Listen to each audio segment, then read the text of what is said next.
राष्ट्रीय स्वयंसेवक संघाचे माजी कार्यवाह भैयाजी जोशी यांच्या एका कथित वक्तव्यावरून उबाटा शिवसेनेचे नेते संघ आणि भाजपला टार्गेट करण्याचा धंदा करतायत.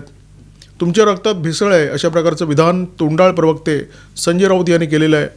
सत्तेवरून पायउतार झाल्यापासून उबाटा शिवसेनेच्या नेत्यांच्या तोंडी अस्मितेची भाषा उठसूट असते. जेव्हा मुद्दा गुजरातीचा असतो तेव्हा उद्धव ठाकरे आणि कंपनीची मराठी अस्मिता प्रचंड जागृत होते.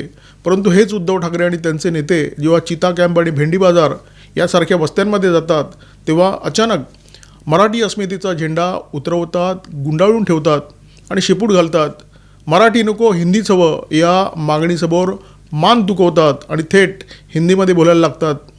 जेव्हापासून उद्धव ठाकरे आणि त्यांच्या पक्षाने हिरवं हिंदुत्व स्वीकारलेलं आहे तेव्हापासून कोणत्या ना कोणत्या तरी मुद्द्यावरून संघाला जोडण्याचा प्रयत्न उद्धव ठाकरे आणि त्यांच्या पक्षाचे नेते सातत्याने करत असतात.